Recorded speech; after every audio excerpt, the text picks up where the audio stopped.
Армысыздар, ардақты ағайын, эфирде жүрек тынысы бағдарламасы және мен Махаббат Нұрымбетқызы. Бағдарламаның бүгінгі қонағы Қазақстанның халық әртісі, Парасат орденінің иегері, театр және кино актрисасы Нүкетай Мышбаева. Амансыз ба, апа? Сәлемет. Қалыңыз қалай? Жаман емес, Алла деп жүріп жатырмын. Өзіңізді көргеніме өте қуаныштымын. Сізбен сұхбаттасу мен үшін бір арман болды. Ұзақ уақыт сізбен кездесе алмай, жүздесе алмай жүрдік. Түрлі жағдайларға байланысты. Бүгін енді алтын уақытыңызды бөліп келгеніңізге үлкен рахмет. Арнайы өзіңіздің бір 60 жылдан астам уақыт қызмет етіп келе жатқан театрға келіп отырмыз. Киелі театр. Бүгіндегі тыныс-тіршілік, шығармашылық, өмір қалай болып жатыр? Енді біздің уақытымыз жарты сағаттан астам уақыт. Осы уақыт ішінде біз кішкене сіздің өміріңіздегі, шығармашылығыңыздағы сонау бір ескі жылдардағы әдемі естеліктерге бір уақыт бөлсек, е? Жалпы енді әңгімеміздің басын жаңа айтып отырмын ғой, сіз 60 жылдан астам уақыттан бері осында қызмет етіп келе жатсыз. Алғашқы қадамдарыңыздан бастасақ, е? Рахмет жаным. Мен өзім 59 жылы актерский факультет дейді ғой, Асқар Тоқпановтан бітіріп, біраз Асаналы, Сәбит, Раушан Әбөзбаева, Райымбек, толған біраз адамдар осы театрға келдік 59 жылы. Міне енді сол 59 жылдан бастап, қазір қанша жыл болды? 65 жыл болды. Театрда қызмет істеп келе жатқанымызға. Аллаға рахмет. Осы киелі шаңыраққа келгеніме рахмет. Арманым, менің жас кезімдегі арманым, әнші боламын деп, әртіс боламын деп өзім ойлап жүретім, бірақ шешем мені осы халге жеткізген. Анамның аманаты. Оны ақтадым ба, ақтамадым ба, енді өмір көрсетті. Енді өміріміздің жартысы емес, одан да бұлай кетті ғой, енді кәдімгідей жасқа келдік. Сол 59 жылдан бастап бізді театрға алып, театрға келгенде Сәбир апам, Қадиш апам, Шолпан апам, Бикен апам, солар Зәмзәгүл,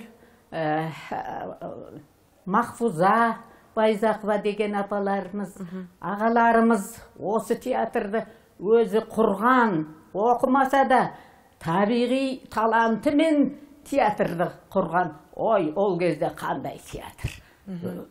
Керемет. Биік еді ғой, биік. Таңғалатын едік. Біз енді оқып жүргенімізді көпшілік сахнасына келіп қатысатынбыз. Сонда қандай әрсіз анандай.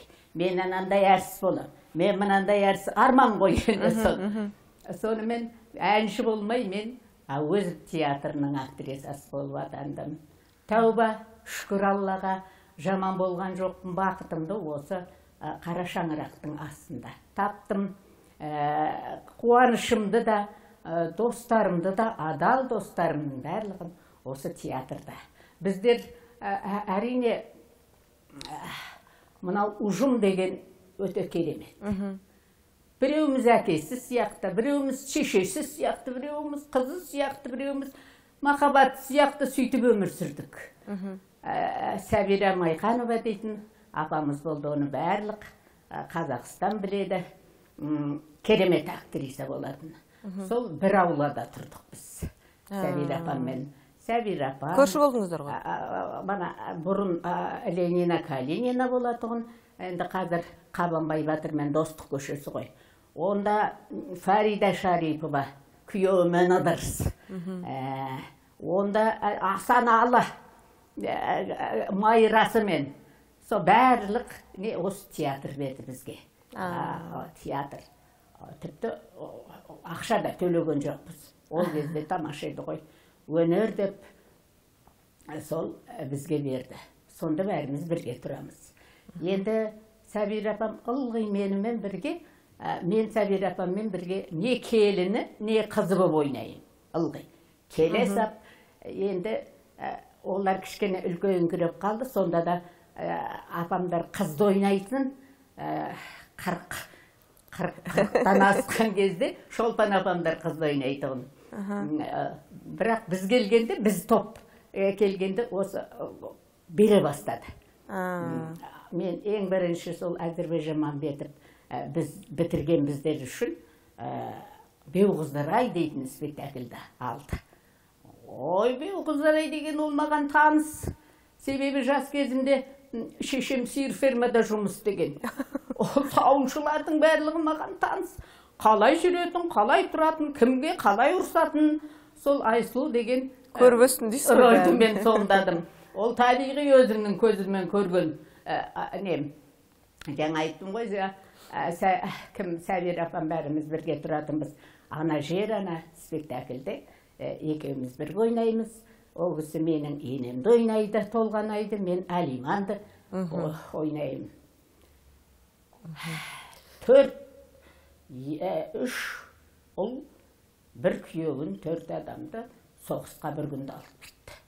Сәбир апамның, менің өмірімде де солай. Менің шешемнің 4 ұлын бір күнде соғысқа алып кеткен. Ол маған таныс, ол рөл.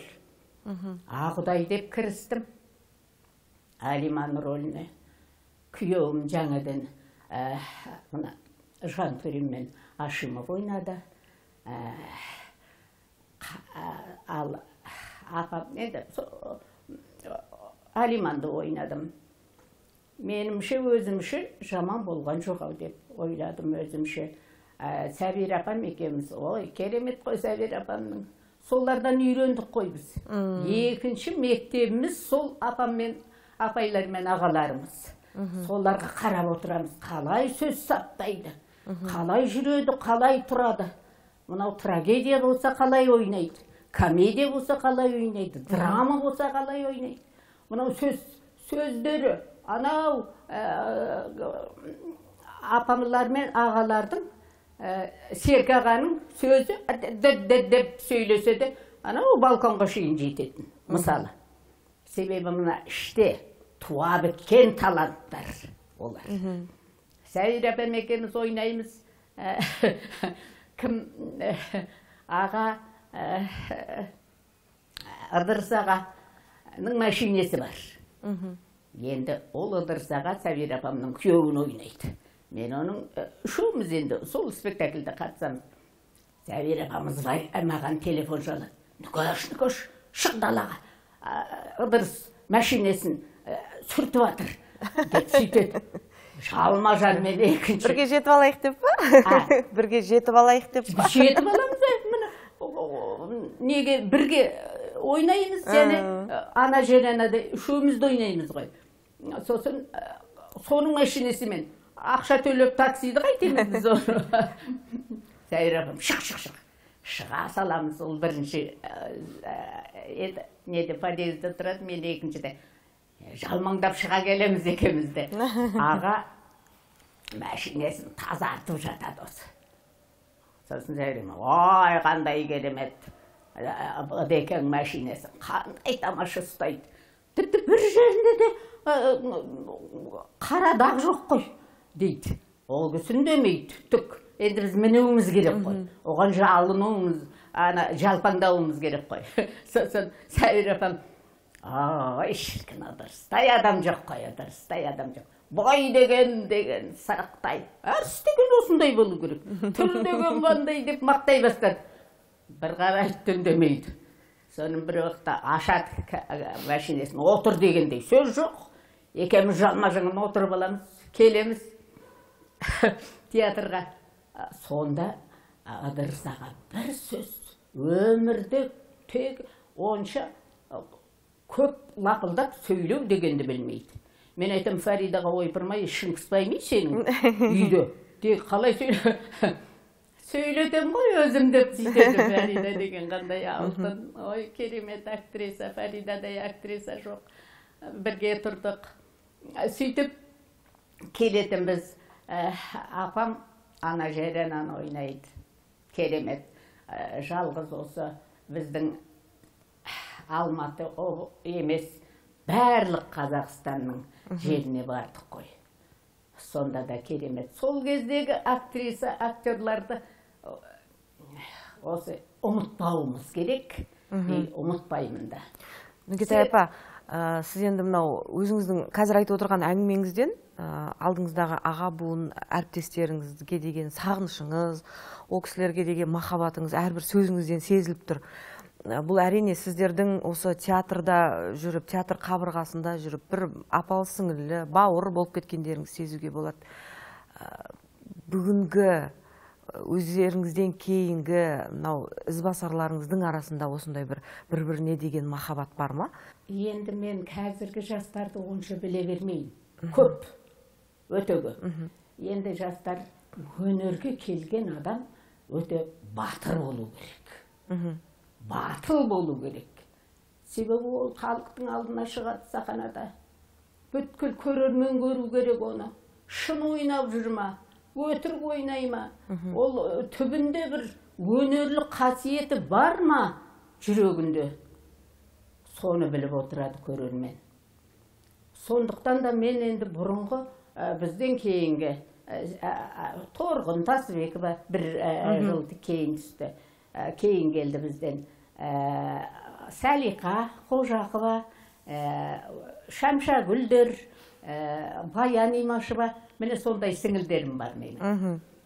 Сонымен қатар ер азаматтар бар, Бекжан бар, Қаптағайып бар, жәнегі кәдімгідей сен түрмен атайын деген осы керемет актерлар. Олардың да бізден алған, біз ана жоғарғы жақтағы апалар мен ағалардан алған тәрбиеміз. Бізден алған тәрбиемізді соның үшін шығарып жүреді олар. Жаңа Бекжан демекші, Бекжан менен 30 жасы кіші. Ол шалдың рөлін ойнайды. Жастың да рөлін ойнайды. Дегенмен де шал 5 бойдаққа бір той деген спектакль комедия бар. Соған шалы Бекжан кемпіріні Көтаймышбайла деп жазып қойды. Ой, мен қалай кемпір болам, 30 жасы кіші қой мынадан балам, немерем қой мына, ойнамайым дедім әлгі Әубәкірге. Сосын, ой апа қызықсыз ғой, анау шетелде де неде баласымен любовьті ойнап жатады. Сіз актрисасыз мынау немене ойнайсыз? Ойнамайым, ұят болады. Қазақи жер ғой құрсын. Бекжанды біледі, мені біледі, қаншаға келгенімді ұят болады деп. Сөйтіп қаштым. Сосын үйге барып ойландым, мынау спектакль, жақсы спектакль. Ойнайыншы деп, үндемей ойнамайын деген келіп, сөйтіп едім, апа репетицияға келіңіз деді. Ой, жақсы болды деп өзімше. Ойнап кеттіңіз ғой. Бекжанның тапқырлығы. Бекжанның екеміз 30 жасы кіші болса да екеміз керемет серіктес болғанымыз. Менің шалым, мына жерінен салып алғандан кейін ол менен де кәрі болып шықтың сеней деп қоям, сөйтіп кіріп.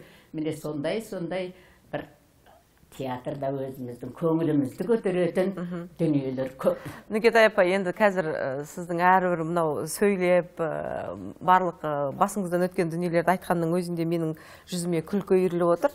Жалпы сіздің әріптестеріңіз, аға буын өкілдері барлығы айтады.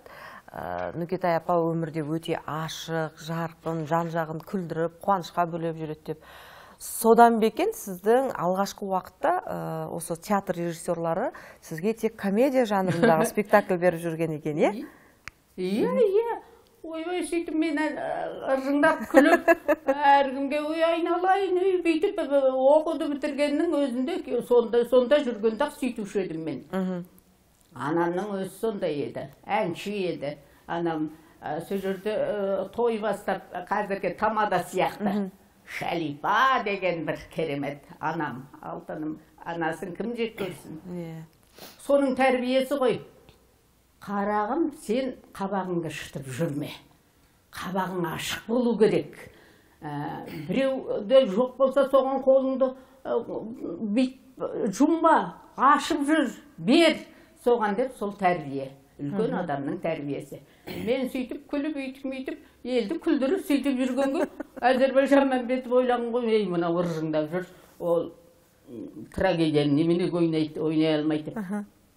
Басында Бейғуздар айдан бастап, анау келіндер көтерілісінен бастап, осы көп барлығында комедийный рөлдер беріп жүр. Бір күн айттым, ағай, маған қалай бәрі мен трагедияны жақсы көрем ғой. Сен ба трагедияны жақсы көресің? Жақсы көрем, ағай. Мен соғыс уақытысында туған баламын. Соғыс уақытысында 6 жаста болатұғым. Соғыстың зардабын жақсы білем деп сөйттім. Оны баяғыда өздері ана жер ананы алып, репетиция жасап, сөйтіп жүрген болатын. Енді соны ойнасам бекен деп қорқамыз. Әзербайжан сұсты. Керемет режиссер ғой. Ондай режиссер жоқ қой. Соны әрең айттым, аға, мен тегілғи комедияны ғой, бір жылайтын рөлді беріңізші. Жылайтын. Жылайтын дейді, сен ба жылайтын?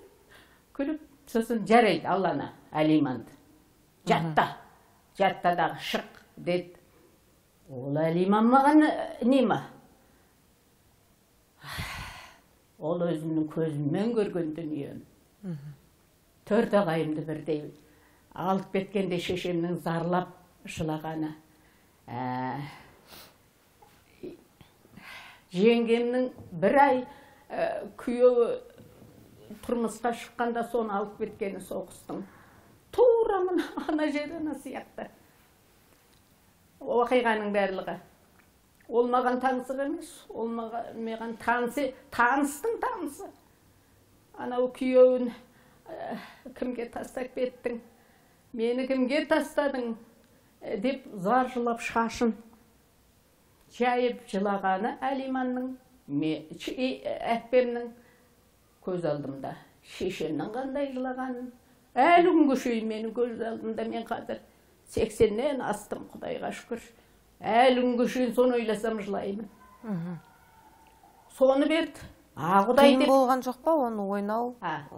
Жаңа айтып отырсыз ғой, образға ену қиын болған жоқ, бірақ оны сахнаға алып шығу, оны жүрекпен ойнау деген. Бүгін жүрек кетеді, екінші күні жүрек жадырайды комедияда. Ол өмірде де ойлап жылайсың ғой. Анау ағаларымның екеуі келіп, екеуі келген жоқ. Шешемді аяп жылаймын. Сондағы кеткенде өңкөй әйел қалды, онан несін айтам, жұрттың бәрі біледі. Менің осы театрда ойнаған рөлдарымның көбі өзімнің көзіммен көрген табиғи дүниелер тап болады. Күлдіру керек көрерменнің көзайымы болу үшін. Жылату керек. Сенің көзіңнен, мына жүрегіңнен ешқандай сезім болмаса, сенбейді. Мынау театр ғой, әртіс қой дейді. Әртіс емес, сен тура болып жүрген. Сондай адам, әрқайсысы әртүрлі образ. Мынау образда сенің мінезің қандай, жүрісің қандай. Мынау образда сен қалай сөйлеуің қандай, ақырын сөйлейсің ба, жіңішке сөйлейсің ба, сондай әрқайсысы әртүрлі ғой. Сосын Обайыптың жүрек ауыртпай дейтін бір спектаклі болды. Ол бір әйел баласы ішіп алады да күнді ұрады шешесін. Қамшының несіне күнді ұрып, соғып, жалғыз баласы. Шығарамай жүрдім алдында. Айқайлап жылауың, жылайсың, үйтесің, бүйтесің, бірақ енді оны күрделі затын аша алмай жүрдім. Бұл қалай болды? Кім? Не құру керек шешесін? Мүмкін шешесінде де бір кінәрат бірдемесі бар шығар. Бұл ішкен адам расын айтады деуші еді. Мүмкін шешесінде де бірдеме бар шығар. Бұл образ. Оны мен шынайы келтіруім керек деп. Бір күні мені жетімханаға шақырды. Қарттар үйіне. Ылғи сонда мен рекламаға түсетім бұрын. десе мен шақыратын рекламаға, анда реклама. Сосын сол жерге шақырып, мен баяғы балама звонить еткен сияқтымын, бірақ өтіріктен. Ана үшін нетіп қалған, сондай бір реклама. Барып отырым, үйде боянып алған, барып, бүйтіп отыр. Шалдар жүгіріп келді маған қазыма. Қашан келдім? Енді оларға, білмеймін шалдардың. Бүгін келдім дейм. О, жақсы, қай жерде жатырсың? Мені сол жерде қарттар үйінде жатыр деп ойлаған ғой. Иә, жоқ, бүгін сөйтіп едім, бір әйел коляскамен келді. Келді да, әртіс қыз деді маған. Әртіс қыз, сен неғып жүрсің деп сөйтті, танитын құшайды. Өстіп, сол рекламаға келдім деп сөйтіп едім. Бәсе құрсын, сен осында келмейсің ғой деді дағы. Бәр уақытта, ал өзіңші деп едім. Менің балам екінші этаждан мені лақтырып жіберіп, содан қол аяғым бәрі сынып қалды. Міне, деді дағы жылап, бір уақытта күлді, шегі қатып. Біресе күледі, біресе жылайды. Қарап отырдым да, менің рөлім шықты, дедім. Міне, менің рөлім шықты. Алланың көрдің бе, мені соған неге жіберіп, сол рөлімді шығару үшін көмектескен. Менің рөлім шықты, дедім. Сосын келіп, қараптан қарап отырып, жылайды, қараптан қарап шегі қатып күледі. Соларды жасадым мен. Онша көбі үлкен рөл емес, кішкене ғана рөл. Өзі жетімханада жүрген кемпірлер сөйтіп едім, обайып, рахаттанып, күліп, ойын көш, молодец, молодец, дұрыс деді қойды. Міне, соның бәрлігін, Алла маған осы табиғи заттың бәрлігін образдарымды тауып берді ау деймін осы күнде.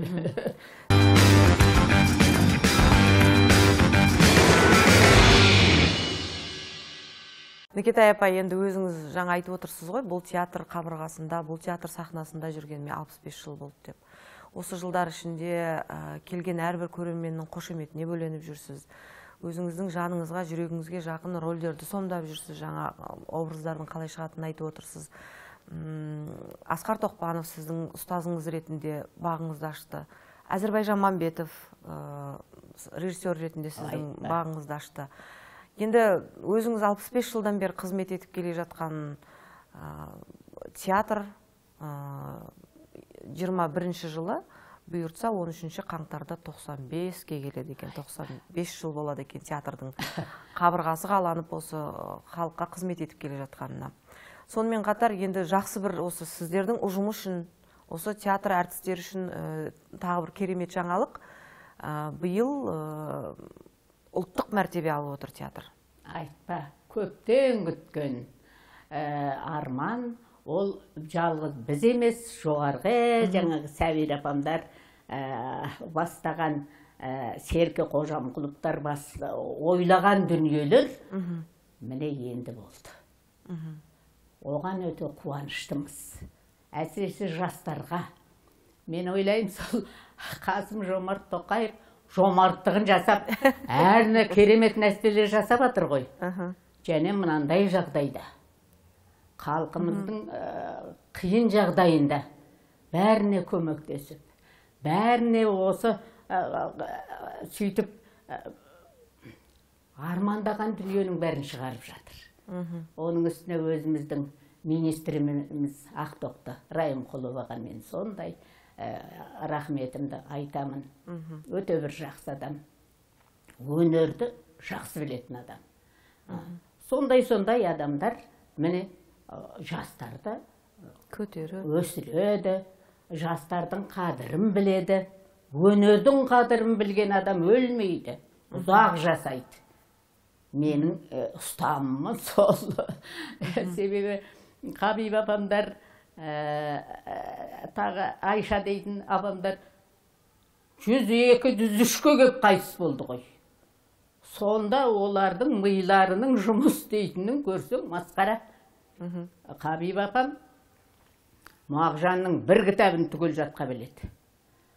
Қазір енді кейбір нәрсені ұмытып қаламыз. Мен март айында 85-ке келем. Ойбай, сен неменеге жасыңды айтасың дейді қыздар. Торғын ұрсады маған. Ай, сен ылғи қартайып қалдың, жасыңды неге айтасың дейді. Сәлиқа мен Торғын сөйтіп айтады. Ол енді мені күлдіру үшін, менің немді неғу үшін айтады ғой. Асаналы, Сәбит, үшеуміз бірге бітірдік қой қазір. Барлығы кетіп қалды о дүниелік. Фарида қандай актриса шіркен. Ондай актриса жоқ қазір. Фариданың басы қандай. Ол енді айтуға жоқ. Мен сөзім нетпейді. Сонда Сәбит, Асаналы үшеуміз бір-бірімізбен ол екеу кешке шейін мен шалға бермекші сол. Сырғат ағамыз ей, кел, Сырғат ағамыз үйіңді дайында дейді отырады.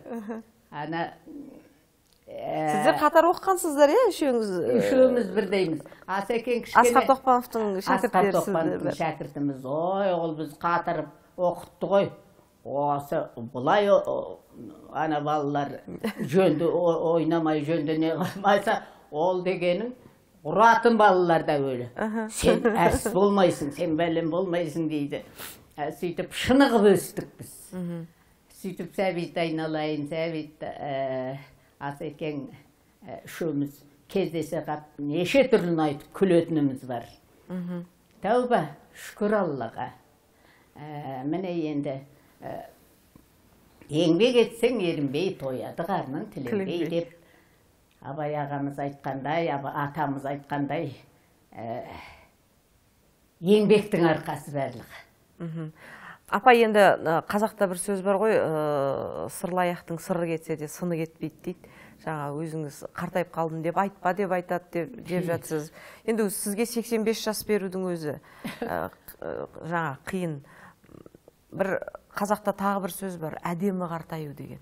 Жалпы сізге қаратып айтылған сияқты осы сөз. Рахмет жаным, рахмет. Оның барлығы адамның жүрегінің, енді өзімді мақтайын деп отырмыз, адамның жүрегінің кеңдігінен. Мысалы, сен біреуді қызғанып, біз енді үлкен ұжымбыз ғой. Оның аласы да, құласы да бар.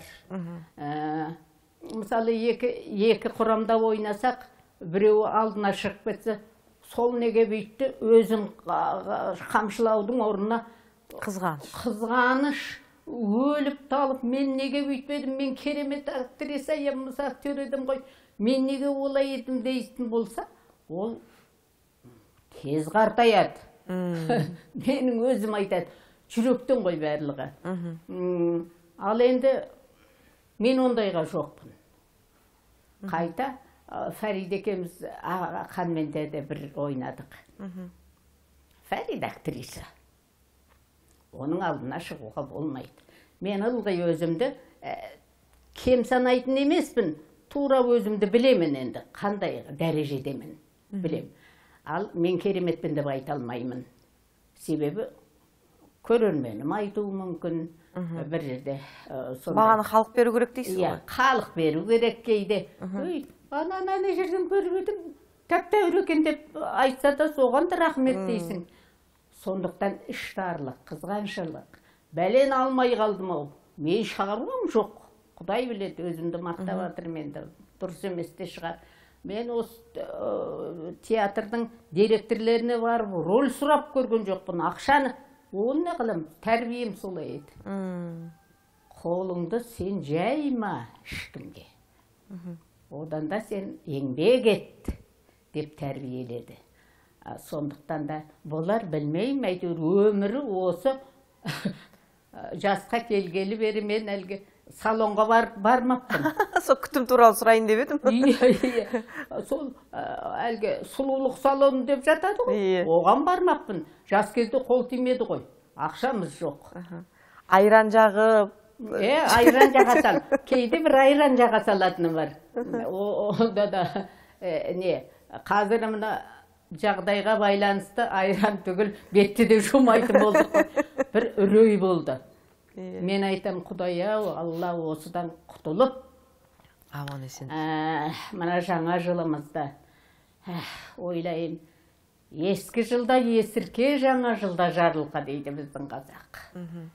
Ескі жылымыз есіркеді, біраз адамдарды алып кетті, амал жоқ, соғыссыз құрып жатыр көбісі.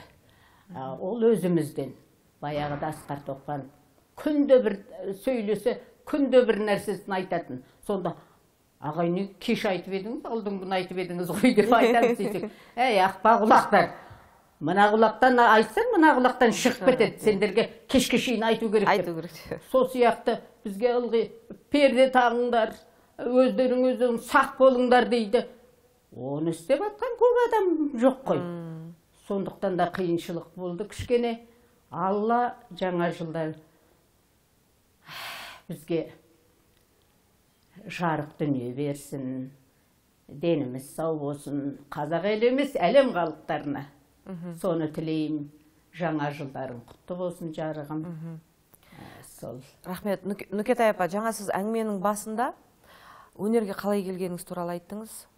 Сонда сіздің арманыңыздың орындалуына ең басты себепші ол анаңыз екенін айттыңыз.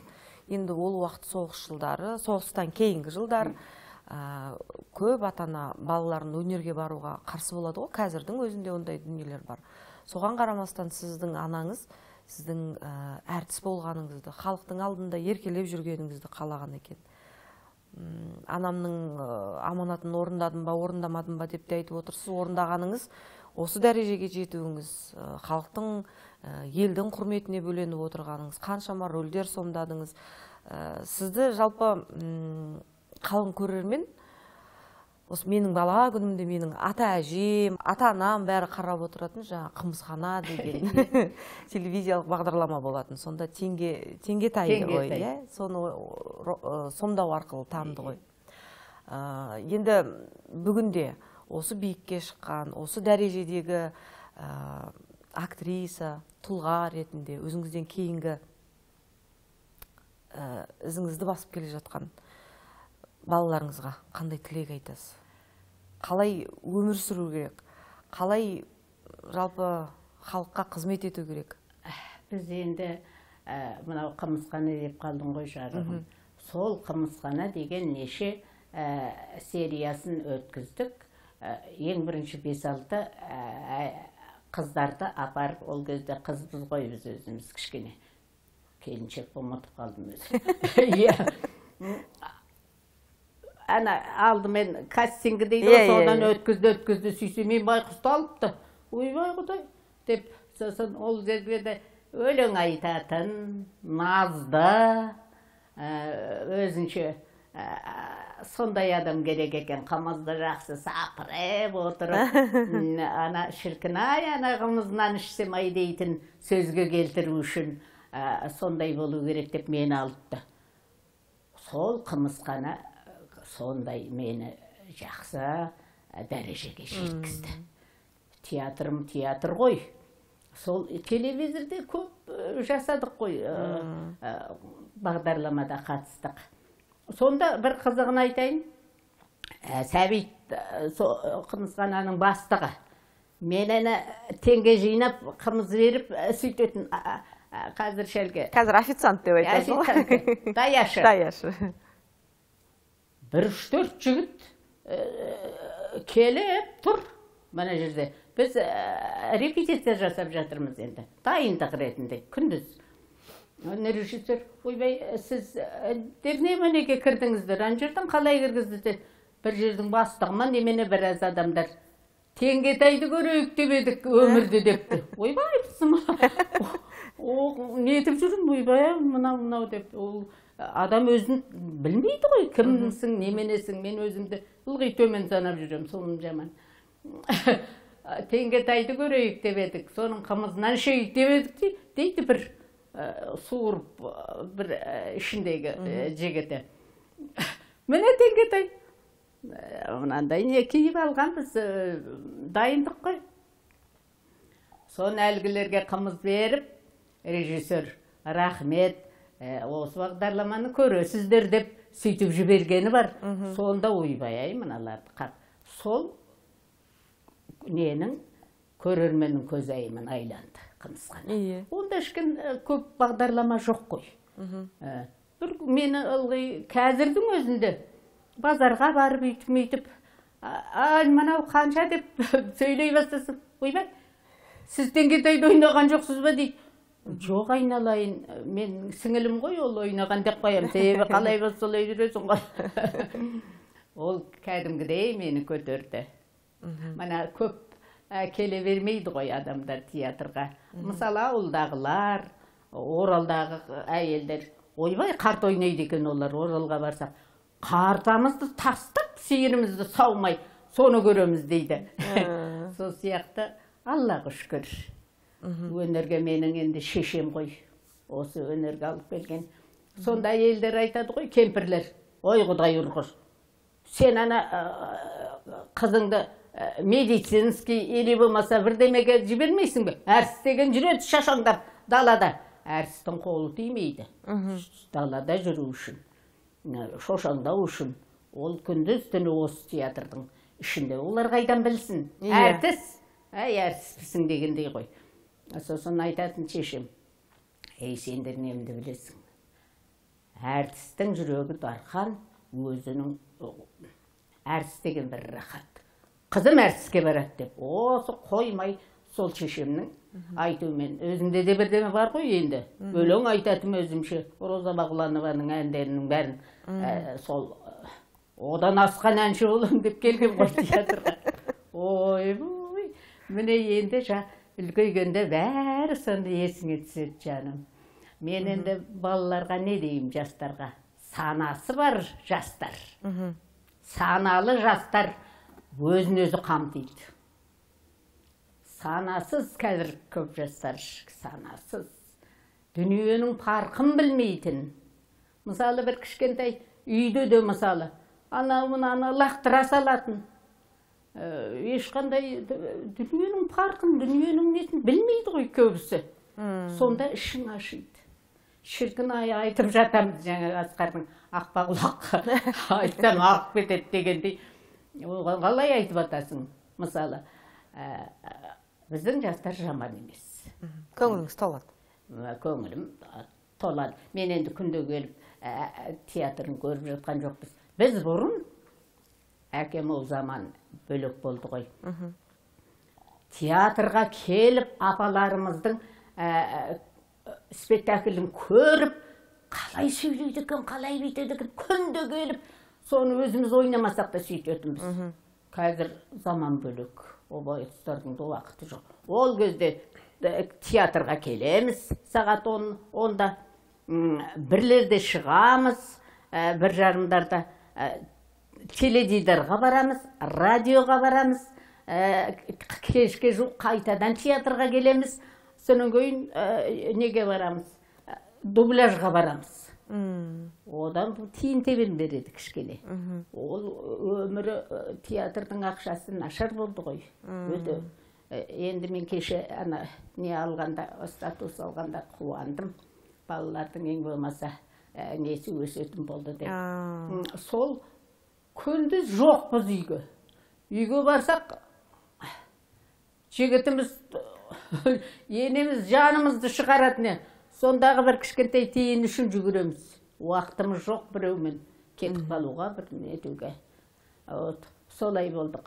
Сондықтан жастар айналайын, мен мынау жастарға нетпеймін. Өлең айтады керемет. Адам ауылда өлең айтып, соған қызыққандар ғана келеді ғой өнерге. Енді жүре-жүре үйренеді. Біз сияқтылардан, біз апамдардан үйрендік екінші неміз. Ағаларымыз бен апамдарымыздан. Оларды көріп, оларды орысша айтқан изучать етіп, тырнағына шейін. Бірге жүріп қалай сөйлейтін гастрольге барғанда. Соны үйрендіңіз. Сөйтіп үйрендік. Енді мынау заман басқа. Қазір. Нүкетай апа, қазақта жалғыз деп айтпайды ғой, бір тал қызыңыз бар. Немереңіз бар, Құдайға шүкір. Сіздің жолыңызды қумады? Мен Әлде сіз өзіңіз қарсы болдыңыз? жоқ, қарсы болмаймын өнерге. Осы ойбай салдым. Менің өзімнің қызым өнер, сурет өнерін зерттеуші болып Мәскеуде МГУ-да оқыды. Аспирантурасын бітірді. Оқу дегенде ол кейде Абайдың кітабын келеді ғой енді үйге. Кітаптардың бәрін жинайды. Ойбай, таста кітабыңды мына қазын алып кет. Мәскеуде оқиды ғой. Мама дейді. Ол орысша, қазақша, ағылшынша судай. Тек осы басын қозғалтпай кітаппен Өнер зерттеушісі, өнерде жоқ. Ал енді немерем шешесі скрипкаға да, фортепианоға да, домбыраға да бәріне тасыды 4 жыл. Соны қазір мен өзім ойлайым. Тәрбиелеп соны қоймай, дауысы да бар еді. Әдемілігін көрсең, тфай-тфай, Құдай сақтай көр жарығым. Жалғыз немерем, солар үшін өмір сүріп отырмын ғой мен. Өнерге лайық деді. Шешесі барыпты да қалғы жапон тіліне берді мына университетте. Ей қарағым, ол ағылшын тілін біледі, қазақ тілін судай. Біз үйде орысша сөйлемейміз, қазақша өттік қой. Орыс тілі өзінікі. Менің өзімнің қызым мынау қазақша оқыды, немерем. Енді осыны өнерге нетсек қайтеді, бір әншілерге ауысы әпедемі, сүріктей әпедемі қыз. Ой, апа деп, соған беріп қойыпты анау өлге.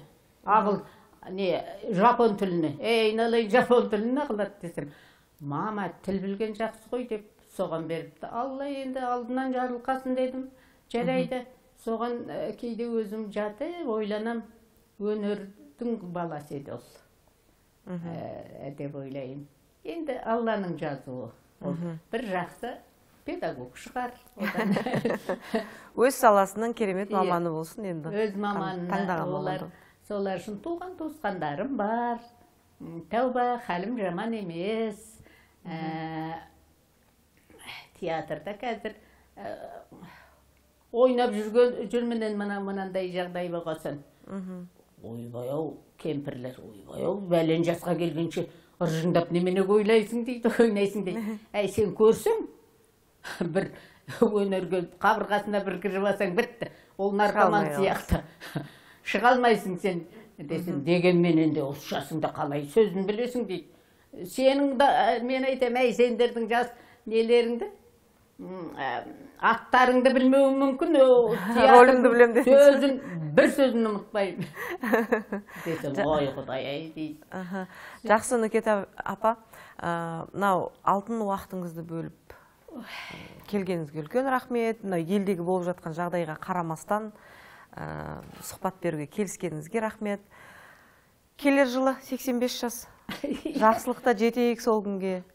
100 жасаңыз, қуанышты күндер көп болсын, халыққа әлі, мен ойлайым, бергеніңізден береріңіз. Сендерді ылғи осы сұхбат алып отырасыңдар, өте бір өнерлі қызсыңдар, әдемі, сөздерің де бәрі жақсы, сендерге де ризамын, айналайын. Жастарыңыз ақ болсын, Хабиб апам жасын тілеймін бәріне. Әмин. Алланың берген жасы ғой, әйтеуір енді. Сол қанша жас берсе де соны қуанышпен, мақтанышпен өмір сүріңдер. Қымбатты көрермен, мен өздеріңізбен хабарымыздың келесі сандарына дейін қоштасамын. Амандықта жүздескенше.